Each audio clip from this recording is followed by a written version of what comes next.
Most welcome my student. How are you? Are you fine? अच्छे हैं, स्वस्थ हैं और मस्त हैं, है ना? चलिए, पिछले वीडियो में हमारी आपकी चर्चा चली थी द्रव स्नेही कोलाइड और द्रव विरोधी कोलाइड। इनके बारे में हम लोग चर्चा किए थे। आज के वीडियो में हमारी चर्चा का विषय क्या है? हमारी चर्चा का विषय है कि कोलाइडी विलयन कितने प्रकार से बनाए जा सकते हैं। कोलाइडी विलयन कितने प्रकार से बनाए जा सकते हैं। देखो बेटा, द्रव स्नेही कोलाइड और द्रव विरोधी कोलाइड दोनों को बनाने की प्रक्रिया अलग अलग होती है। द्रव स्नेही कोलाइडी विलयन तो बहुत आसानी से बन जाता है। उसको विलायक में डाले, घोले और हिलाए, वो बन करके तैयार हो जाता है। लेकिन द्रव विरोधी कोलाइडी विलयनों को बनाने के लिए उसके लिए अलग अलग माध्यम चलता है, अलग अलग परिस्थितियां होती हैं। उन परिस्थितियों पर हमारी आपकी चर्चा होनी है। क्लियर? लेकिन उसके पहले एक पॉइंट बहुत जरूरी है जान लेना कि कोलाइडी विलयन इतने अस्थाई क्यों होते हैं। जैसे मान लो कुछ कोलाइडी विलयन अस्थाई होते हैं और कुछ कोलाइडी विलयन अस्थाई होते हैं। तो कोलाइडी विलयनों के अस्थायित्व के क्या कारण हैं, पहले इस पर हम लोग चर्चा कर लेते हैं। तो देखो क्या है, हेड क्या है? कोलाइडी विलयनों, कोलाइडी विलयनों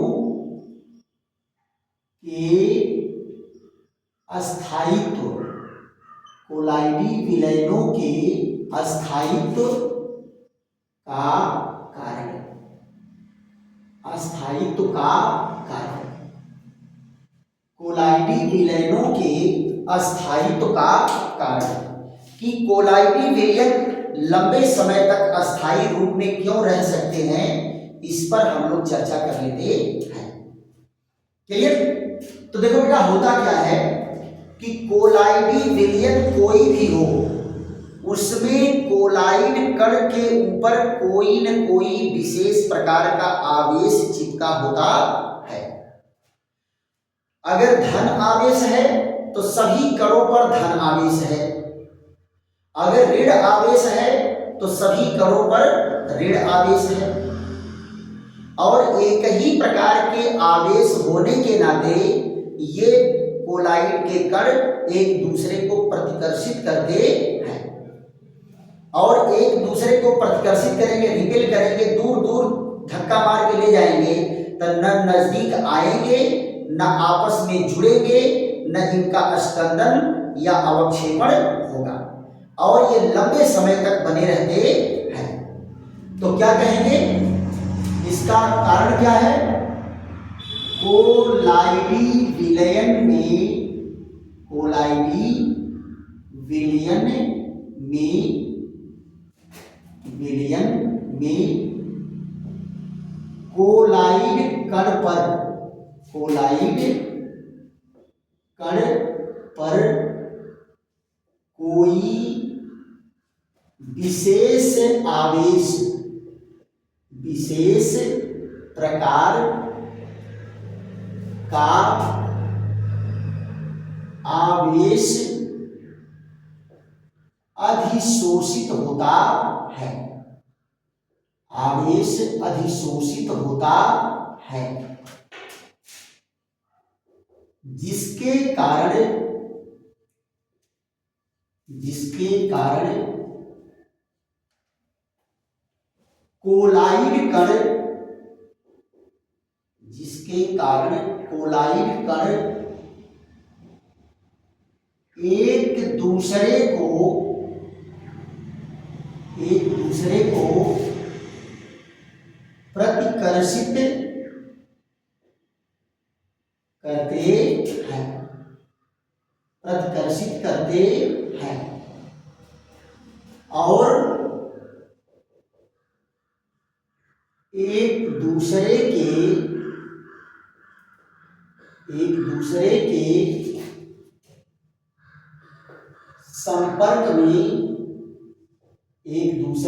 संपर्क में नहीं आते,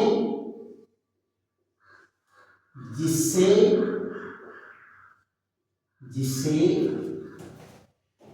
इनका स्कंदन या अवक्षेपण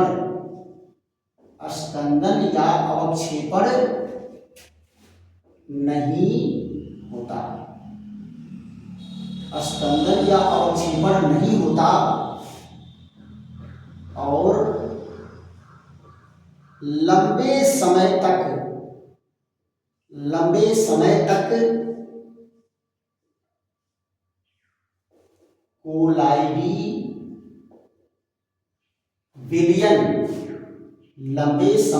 कोलाइडी विलयन में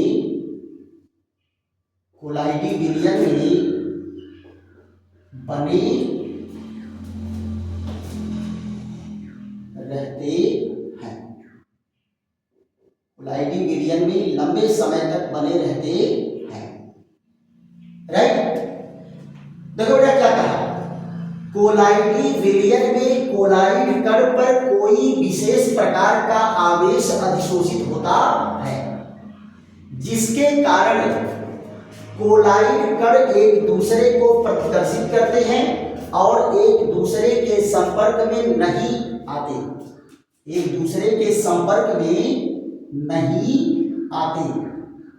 जिससे इनका स्कंदन या अवक्षेपण नहीं होता और लंबे समय तक कोलाइडी विलयन में बने रहते हैं। जरा इनका एग्जाम्पल देख लेते हैं। इनका एग्जाम्पल क्या है, ये फेरिक हाइड्रोक्साइड का कोलाइडी विलयन है और इसके कोलाइड कण पर Fe3 पॉजिटिव के धनायन अधिशोषित होते हैं। और अधिशोषित है Fe3 पॉजिटिव के धनायन, और ये Fe3 पॉजिटिव के धनायन एक ही पर नहीं होगा, सारे कोलाइड कणों पर यही आवेश रहेगा। तो अब जरा बताओ, ये आवेश इसके चारों ओर अधिशोषित है, तो अब जरा बताओ, अगर 1000 कण है और सारे कणों पर यही आवेश है, ये नहीं कि एक पर धन है एक पर ऋण है, यही आवेश सब पर रहेगा, तो आप जरा बताइए ये एक दूसरे को प्रतिकर्षित करेंगे कि नहीं करेंगे? जैसे ही धन धन के संपर्क में आएगा रिपेल करके दूर दूर कर देंगे, ऋण ऋण एक दूसरे के संपर्क में आएगा रिपेल करके दूर दूर कर देंगे, है ना? तो न एक दूसरे के कांटेक्ट में आएंगे, न आपस में जुड़ेंगे और न इनका स्कंदन या अवक्षेपण होगा। कब तक? जब तक ये आवेश इसके ऊपर अधिशोषित है तब तक।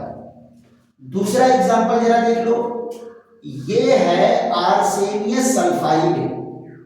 आर्सेनियस सल्फाइड है कोलाइड कण, इसके ऊपर सल्फाइड के नेगेटिव आयन अधिशोषित होते हैं। कौन अधिशोषित होता है? सल्फाइड का नेगेटिव आयन, सल्फाइड का नेगेटिव आयन, राइट। अब क्या है, अगर इसके ऊपर सल्फाइड का नेगेटिव आयन है तो सब पर नेगेटिव आयन रहेगा। अब ये नेगेटिव आयन एक दूसरे को प्रतिकर्षित करेंगे, अब प्रतिकर्षित करेंगे तो न एक दूसरे के संपर्क में आए, न अवक्षेपण होगा, न एक दूसरे के संपर्क में आएंगे और न ही इनका अवक्षेपण होगा और लंबे समय तक ये बने रहेंगे। तो कोलाइड विलयन में कोलाइड कणों का लंबे समय तक अस्थायी रूप से होने का कारण क्या है कि इनके ऊपर कोई न कोई विशेष आवेश अधिशोषित होता है।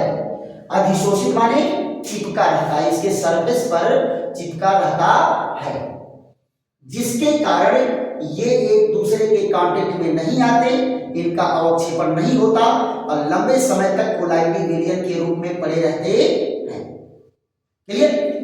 इसी में बेटा एक और पॉइंट है इंपॉर्टेंट, जरा उस पर चर्चा हम लोग कर लेते हैं कि कोलाइडी विलयनों का विद्युत द्विपर्त और जीटा पोटेंशियल पर चर्चा हमारी आपकी चलेगी। विद्युत द्विपर्त क्या होता है जरा ध्यान दो।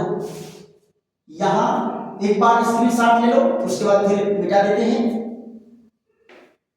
यहां देखिए विद्युत द्विपर्त और जीटा पोटेंशियल, हेडिंग डालते हैं विद्युत द्विपर्त और जीटा पोटेंशियल। ध्यान दो ये कौन है? विद्युत द्विपर्त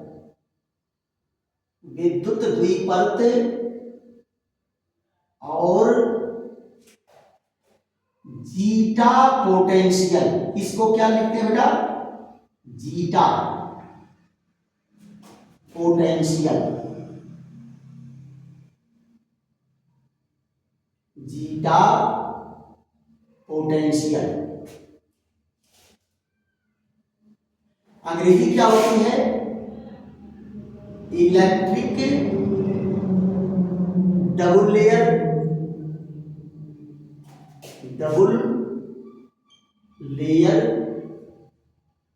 एंड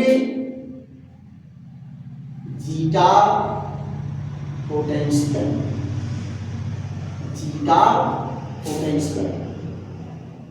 ये क्या होता है बेटा?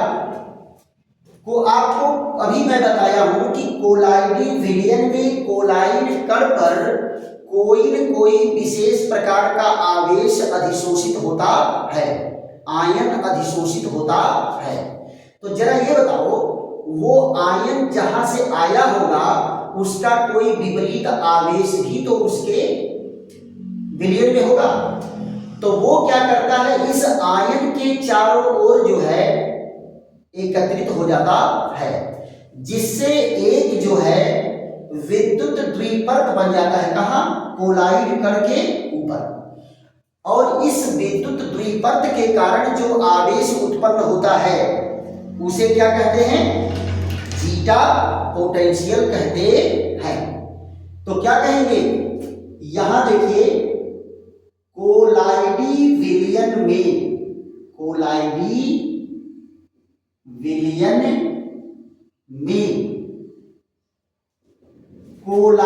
कण पर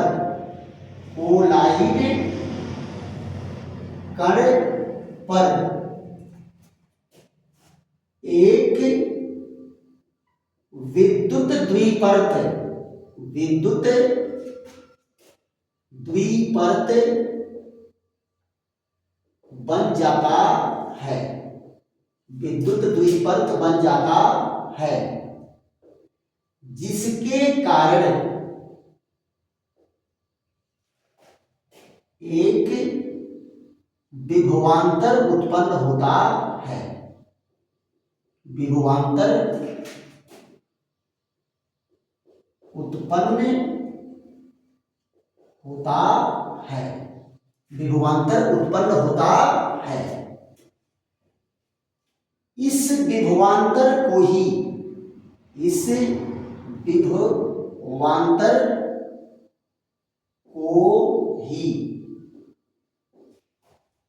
जीटा पोटेंशियल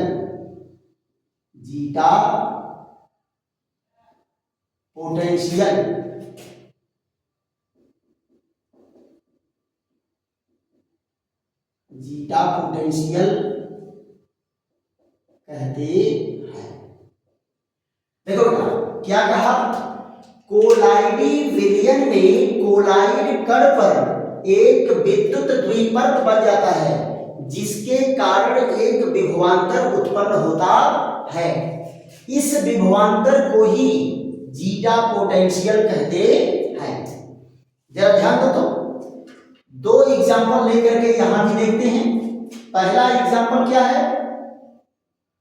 पहला एग्जांपल है फेरिक हाइड्रोक्साइड का कोलाइड।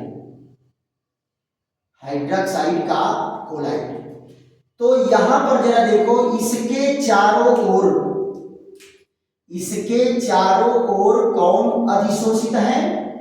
फेरिक का धनायन, फेरिक का धनायन है।